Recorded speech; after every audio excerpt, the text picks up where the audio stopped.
Hello, everyone. We are just getting out of this heartbreaking series for KC, and we are in the presence of Apples. First, obviously, how do you feel, and how does the team feels right now? I just thought obviously everyone's gonna feel terrible, It's like So, yeah.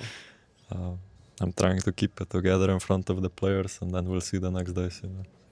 Okay. So, It felt like talking a bit about the gameplay. If you're down, it felt like Fnatic leaned into their biggest strengths in the first two games, which is dive compositions, right?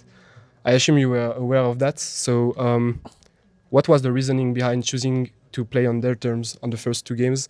And was it simply too difficult to avoid, or what was the? I mean, if someone can tell me how to avoid it would be nice when they have like two losing lanes, losing jungle matchup, and everything. And obviously, if they want to play a dive com, they can. If we ban Wukong, they will pick Vi. If we give them, if we ban Sion, they will go Rakan in the other game. It's like they can always play dive, pick losing lanes, and if we then get caught or if we do mistakes, it will work. But you saw Kalist had a 20 CS lead. We got first grab, we got Dragon. If we then do mistakes, sadly, the dive comp is gonna work when it's ahead. So.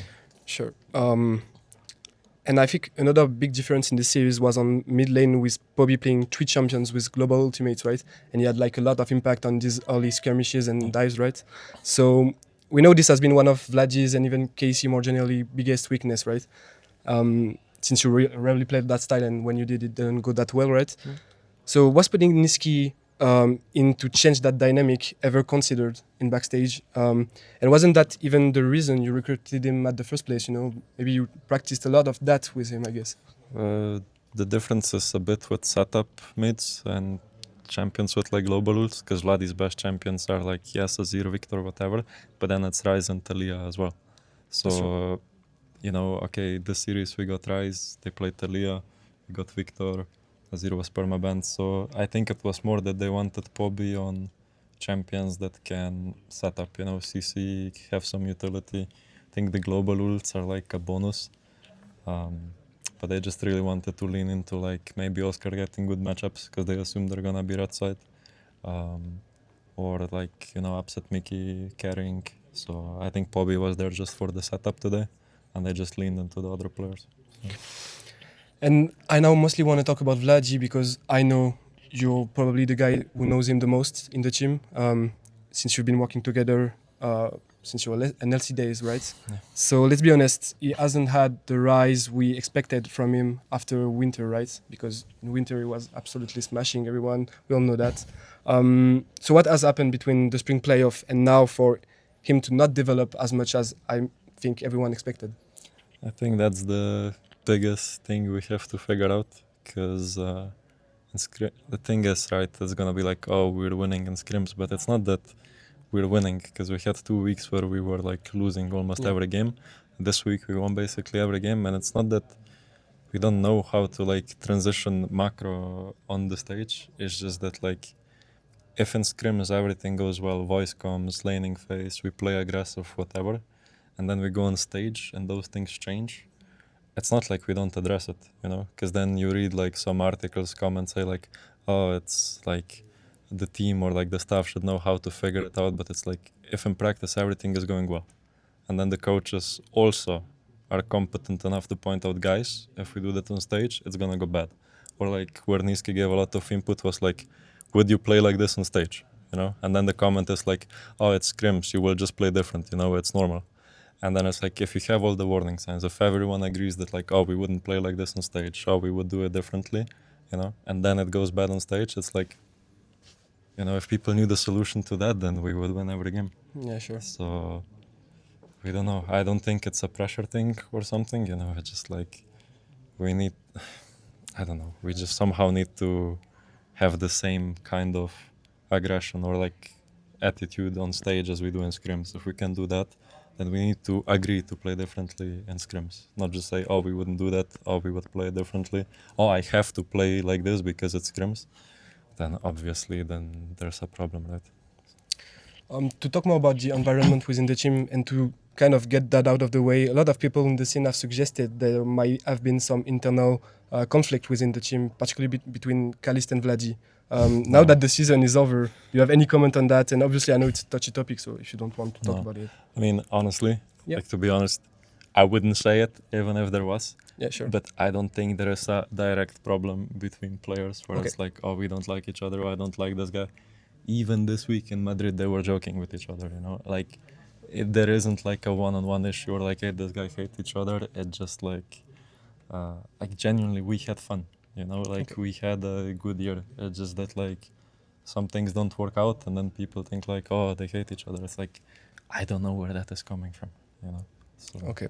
Thank you for the precision. I also wanted to know, looking back, do you think bringing Nisqy into the team might have been a mistake, like saying on the Vladi topic, because in the sense that it could have damaged the trust with Vladi, that maybe he might have felt that Casey no longer believed in him with that decision, you know? And not only that, but because in the end you never even played with him, like you never really even used him.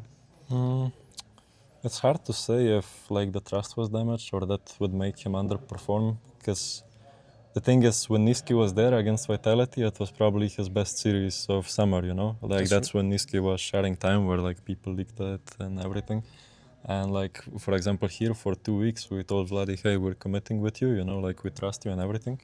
So I don't think that was even an issue. And honestly, like Nisqy is bringing good points, you know, be it from gameplay, be it from reviews.